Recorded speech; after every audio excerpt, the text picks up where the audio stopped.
Thank you so much for joining us on the Dwelling Show. I'm your host, Ola Dantes. I've got the amazing, awesome Michael Becker of Texas, the next in line for the throne, or even on the throne as the governor, the president of Texas, as they say on their podcast. Michael Becker, thank you so much, sir, for joining. Hey, thanks for having me on. I appreciate it. Yeah. So, I mean, for those who don't know Michael Becker, you probably do. If you don't, Google him.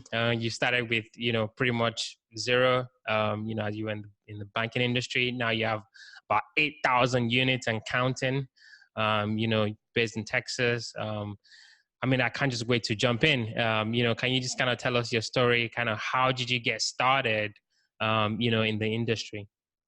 Yeah. Well, appreciate you having me on. Thanks for the nice words. But yeah, Michael Becker. I'm based in Dallas, Texas, and as you mentioned, I'm the co-host of a podcast called the Old Capital Real Estate Investing Podcast. So we talk about apartment investing. So we're on iTunes and Stitcher. You're probably anywhere you hear my voice now, you can find the Old Capital Podcast. But my background really, I got started as a banker in the business. I was making loans to other people. I made loans in all kind of the major income producing asset classes in commercial real estate, like office, industrial, and retail. And then the last 6 or so years of my banking career, I just focused exclusively on value add multifamily lending, and kind of the process of making loans to other people. Realized I was on the wrong side of all those deals. It's kind of better to be the borrower than a lender. So went out about it, started doing stuff. So started about 8 or 9 years ago buying some smaller, like single family stuff with my own money. Realized it wasn't very scalable. So then I transitioned into some larger scale multifamily deals. So in the last about 6 years, bought about 8,000 units, predominantly in Dallas-Fort Worth, but we own about 1,000 in Austin as well. So we've done with 38 deals, I think. And so far we've gone full cycle on 17 of them. We refinanced 4, returned some money, and then we've sold 13 for big profit. So as we talk right now, we own about 5,800 units between North Texas, where I'm based, and Austin, where my business partner is based. So that's been kind of the short version of the last six or so years. Yeah, I mean, it's so hard for me to kind of, because obviously, like I mentioned to you before we started, I listened to your podcast, especially the one you Ask Mike Mondays. So it's hard for me I kind of know a lot, but I'll try to make this unbiased. So first and foremost, you said you were a banker, you were looking at these guys making money. You're like, wait, I should be on the other side, right? So, for someone listening to us and thinking, hey, I'm also the guy listening to Ola and Michael talking about, 8,000, 5,800 units, but I've got zero, right? What did you do, first to get started? What was that first step that you took? Yeah, I mean, for me, I had a lot of access to a lot of stuff. I just really wouldn't take advantage of it. So I had, I had a lot of relationships just by being a vendor. I had a lot of in the banking. So I knew a lot of the brokers, all the management companies, service providers, just because I was a key kind of cog to these deals getting done. And then I had a lot of knowledge just because I underwrote deal after deal after deal. So a lot of people don't have that. So you kind of need to basically be self-critical, start kind of with an assessment of what you have, start with, everyone starts with what they have and where they're at. It's a completely unfair business, a lot of this stuff. So, so start with what you have. And then, the first thing you need to do is get educated. So listening to podcasts is certainly a good initial leg going about that. They're free. You get to hear a lot of people talk about a lot of stuff. Several books out there, I think that are also, either free from the library or pretty inexpensive on Amazon. And then, kind of the next way really is there's a lot of local, like mentoring clubs or meetups or things like that. So I think if you join a reputable one of those, you can, get around a lot of people, and, most of us have some sort of price to pay. But I've seen a lot of people that come from being, a salesperson or engineer or something like that with no background in real estate, and over a period of a year or less be able to come out and buy the deal, buy a deal or co-sponsor a deal or whatever. So you get to access a lot of people as well as a lot of information. So getting educated really is kind of the first and foremost. And then, this is not a no money business. You need to have money or access to money. So if you don't have it, make sure you get a good paying job, live below your means, save some capital, accumulate some capital. And then once you kind of have that, you start kind of putting your earnest money up and things like that. So then you can then go raise money from other people as well. So you don't have to have everything, but you have to have something to kind of get started and then grow from there. But that's kind of what I've seen a lot of people be successful with, kind of starting out doing some of those things. Yeah, yeah. Thank you for sharing that. Yeah, so like you said, you're in the DFW area. There's a lot of talk about that market, being really, really hot. But of course, you guys are still managing to get deals. I've underwritten deals in DFW. Obviously, we just closed on a deal in Houston recently, 160 unit. So we know the Texas market pretty well. So what would you say to that person saying that there are no deals in DFWs, and what are you guys doing in terms of kind of keeping that Yeah. competitive edge in that market? Yeah, it's Dallas is as competitive as anywhere in the marketplace. I mean, I can't imagine anywhere is more competitive. Maybe they're as competitive, but not more competitive. It's a major hub for multifamily, and we have 800,000 market rate apartment units in Dallas Fort Worth. The other market we buy in is Austin. So it's about 200,000 market rate units in Austin. So it's about 1 million potential units that we have to go out to try to, as a pond to go fishing in for apartment deals. Houston's a pretty big market too. I think there's like 650 or 670,000 market rate units. So first and foremost, we're in some pretty major markets. So at the time, there's a lot of opportunity. Dallas more than Austin, and I think Houston more than Austin as well. There's a lot of velocity in our market as well, meaning that these deals trade on a pretty regular basis. So I've been doing this long enough to know that I've seen this deal trade 3 or 4 times this cycle. Someone had it for a couple of years, they sold it, and then the next person bought it, renovated it again, and sold it. And, it's on the 3rd or 4th generation of value adds. I've seen a lot of these deals trade a lot, which is good and bad. But the good part about it is there's a lot of opportunity because there's a lot of deals that trade on a lot of opportunities, a lot of properties first off, and then secondly, they trade on a regular basis. So how can you find the good deals? How do you get competitive? I mentioned it's a completely unfair business. A lot of this is who what chips you can trade, what your track record is. Me, that I've done 38 deals, I'm gonna have a very distinct advantage over someone trying to do their first deal. Because when you're getting in this business, a lot of it is about, the broker's job, is really kind of twofold.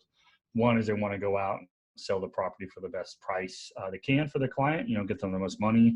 But kind of 1A is also get a certainty of execution. So their job is to assess the credibility of the buyer pool, so just because you're offering the best price doesn't necessarily mean you're going to be the one to be chosen. So if you're an unknown commodity and people, you don't have a lot of the certain kind of basic checkbox checked, that you know where your equity is coming from, where you're going to get your debt, how you're going to operate it, that people have confidence in your ability to actually pull this deal off. You may, one, not even see the deal or be awarded or be able to tour it, or two, even if you are, maybe not be awarded the deal at the end of the day. So being able to have a track record, have a relationship with these guys, that helps. And then just kind of being in the business a long time, being in one market versus being in 20 different markets, I'm pretty hyper focused and concentrated. So, we go constantly having drinks or broker dinners or these different events. I'm always having FaceTime.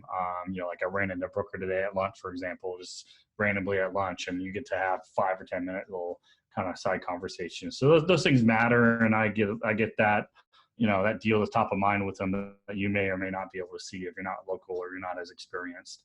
So, I think to answer how do we get deals, a lot of it is, we try to look at pretty much everything on and off market. I'm not saying we get 100% coverage, but we try to get, 80% coverage of what's going on in the marketplace.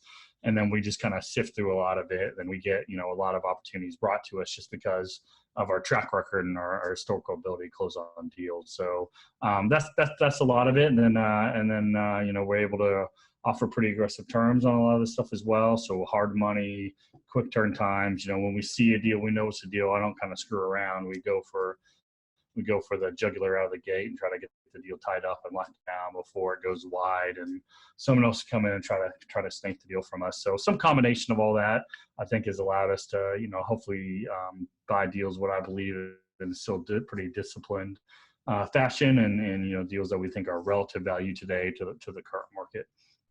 Yeah. So yeah, thanks for sharing that as well. So obviously with compressing caps, as we're seeing in the market now, and as you're underwriting these deals, you're starting to obviously get a pretty good, parameter of what you guys are looking for in terms of like criteria and like, investment strategy. And so, I mean, you've done, like you said, a lot of deals. 38, you said. So what would be your typical deal? Are you now kind of shifting into like Class A properties, assets that maybe it doesn't need as much value add? I mean, what is your typical deal today, and what does that look like for you Yes. guys and for your investors? So we've been kind of transitioning up, as you kind of alluded to. When we first started out, we did a lot of C-class properties. So in Texas, anything C-class, think like 1960s or 1970s year construction. And then about 4 or 5 years ago, we transitioned to B-class. So in Texas, think like 1980s generally. And then the last, three plus years, been really doing anywhere from kind of B to A. Was kind of my most favorite part of the market is kind of the A minus, kind of B plus A minus. So think kind of mid to late 90s all the way to about 2008. So that kind of 13, 15 year time frame. In my opinion, right now, that's kind of the best part of the marketplace. And the reason we've been kind of transitioning and trading up in quality, really kind of twofold. The lesser reason is really just because we have had a pretty good track record. Our ability to track capital today is much greater than it was when we didn't have a track record. So it's really hard for me to go place $2 million or $3 million of equity. We can't buy a $10 million deal. We need to buy bigger deals because we just have too much availability of capital. But that's kind of the lesser reason. The real reason, it just kind of, as you mentioned, and as you're asking the question, is really is the way the marketplace has kind of evolved. Is the cap rates kind of have been compressing over the last 5 or 6 years. Where when I bought my first deal in 2013, you could buy a brand new Class A deal in Dallas Fort Worth for about a 5 cap. B deal in 2013 was about 6.25, 6.5 cap, and a C deal was probably somewhere between 8 and 8.5 cap. You fast forward today, a brand new Class A deal is like a 4.75 cap, a B deal is like a 5, and a C deal is like 5.25 or 5.5. And if any of these deals have a lot of upside or a lot of value add to them, these cap rates get even lower. So really the spread that used to be 3% or 3.5% between the top of the grade and the bottom of the grade have compressed so much where the spread between the top of the grade and the bottom of the grade is like less than 1 percentage point on cap rate. So on a risk adjusted basis, to me, it doesn't make as much sense to pay the same cap rate or similar cap rate for something built in 1974 I can for something built in 2004. So we've been trying to kind of trade up because to us, that doesn't make sense. It seems like an inefficiency in the marketplace today. And so we have the ability to take advantage of that. So we're trying to. If you're starting out and it's your first deal, you just probably can't write a $15 million equity check or raise that kind of capital. So you're kind of constrained with what you can do. So right now, the most competitive part of the marketplace I'm seeing, at least in the Texas market, it's really kind of the people that have an equity check between like $3 and $8 million. So you're talking, like 7-8 million on the low end, up to about 20 to 25 million on the high end. All those properties that are kind of in that range, we're sold a property or in the process of sold a property now as about a $20 million sales price, and we had 45 tours on that deal in a month. And then we were early in the year trying to sell a $38 million property, and we probably had 15 tours on a $38 million property. So it kind of tells you that the size of the pool is much greater in that kind of price range. So we're just trying to run away a little bit from competition and go up in quality and try to take advantage of the cap rates that are very similar. Because that's how it is today, and all I know is whatever happens today, it's going to be different in the future. So it always kind of goes ebbs and flows and cycles. So we're just trying to take advantage of what we see as an inefficiency right now. Absolutely. Makes sense. Yeah, makes sense. So I just had this question in my mind as we were talking. I'm kind of really big on mindset, Yep. and I really like how you mentioned that, like, if you're just starting from scratch, this is what it is. If you obviously, at this point in your career that you got the track record, things are a bit different. So for most people, of course, probably in that, at the more lower end of the spectrum, just starting or maybe just trying to get started. So my question is, you've done a lot of these deals. What does the mind of someone that's done 8,000 units? I mean, obviously anyone that is listening to you can just tell like you're at a different kind of place, right? What does your mind, how do you think? How do you see these deals? How do you think you've been able to acquire this many, units over time? Yeah, and it's not just the 8,000 I've done. I was a lender on, thousands and thousands. Right. We've seen a lot of opportunity, and all the deals that we passed on top of the ones we bought, right? So we just have a lot of repetition. So the analogy I like to use is it's kind of like think of yourself like a football player when it's kind of like going from college to the NFL. When you kind of make that transition, the game seems really, really fast. But once you kind of have some experience, the game kind of slows down a little bit. So that's kind of maybe the transition from either starting out doing your first deal to doing your 38th deal, or maybe going from smaller single family type projects into larger scale multifamily deals. When you're first starting out, you don't really have this base of experience to fall back upon. So every decision you make is a big decision, and you got to think about what the right answer is on every decision, right? When you've done this so many times, you've already seen, I'm not saying you've seen everything, but you've seen a lot of scenarios. So the vast majority of scenarios, you've either dealt with that exact same scenario or something very similar, so you know what the right answer is. I could just, you give me a scenario, most likely I know what my answer is going to be. I don't need to stop and think about it and have a discussion for an hour before I make that decision. So I'm able to kind of get through stuff a lot quicker. And then you also get this sense about yourself where you have seen a lot of stuff and you kind of have like a mental, all these different reference points over the years. Well, this deal sold for 30,000 a unit, and then a few years ago it sold for 60,000 a unit, and now that same thing's selling for 100,000 a unit. So you kind of have this little just sense of history about yourself, especially if you're in one or two marketplaces like we are. We kind of understand, have a sense of history with it as well. So it's some combination of just kind of having this experience, seeing a lot of stuff, reacting versus having to stop down and thinking about every little decision, and then just kind of having a sense of history and trying to see everything that's currently in the marketplace. And when you kind of, usually what happens is we see a lot of stuff that kind of looks okay or bad, and eventually one deal will kind of come across your desk and like, oh, this makes sense, and this is a deal I need to focus on. And then that's what I spend my time on. I don't spend my time, I might spend 5 minutes on all these other deals that don't make sense, but I'll spend 5 hours on the deal that really makes sense, and then really kind of dig in on it. And I don't have to, I can get to that point a lot quicker than I could 6 years ago when I was kind of first buying my first deal, if that makes sense. It does. It absolutely does. And I definitely want us to talk about the event you guys are running. I think is in October, right? I think. Yes, Yeah. right. Yeah. So before we do that, we're definitely dwelling into the quick round. These are going to be quick questions, quick answers. You ready, sir? Let's do it. All right. First question. What makes you, Michael, different? What is that differentiating factor that separates you from the next guy or the next girl? Yeah, I think a lot of it, like I kind of alluded to some of it, relative to a lot of the people that are kind of out there syndicating, and we've done a lot of deals, and probably more than most. So we have a certain level of track record, and I've only been owning apartments for 6 years, but I was a longtime banker before that. So we've been kind of in the marketplace seeing a lot of stuff.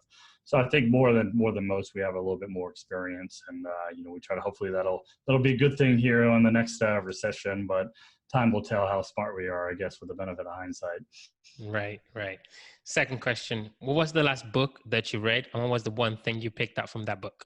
I'm not the biggest book reader, but one of the books that kind of jumps out to me that I really liked was the two books that Kevin McElroy wrote, the ABCs of Real Estate Investing and the Advanced Real Estate Investing Guide. I read those after I'd started in owning apartment ownership properties.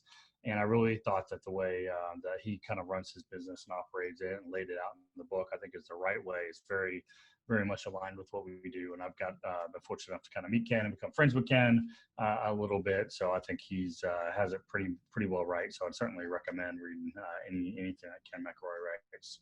Sweet.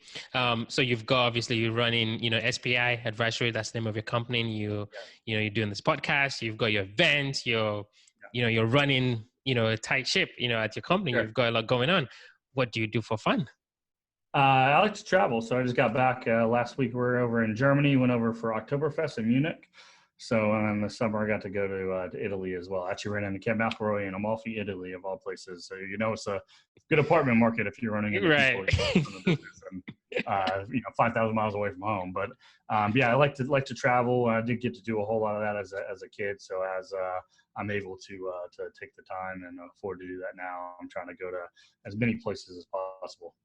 Awesome. So, if there's anybody listening to us, they're like, wow, Michael is like, wow, amazing. I want to know more about him, or I want to reach out, to you. Can you tell us a bit more about where folks can find you, but more importantly, about your event coming up? Yeah, so I'll start with the event. So I'm just a small cog to that. My partner, Paul Peoples, really is kind of putting it on. it's the Old Capital Conference. So as I alluded to earlier, that we have a podcast. It's called Old Capital Real Estate Investing Podcast.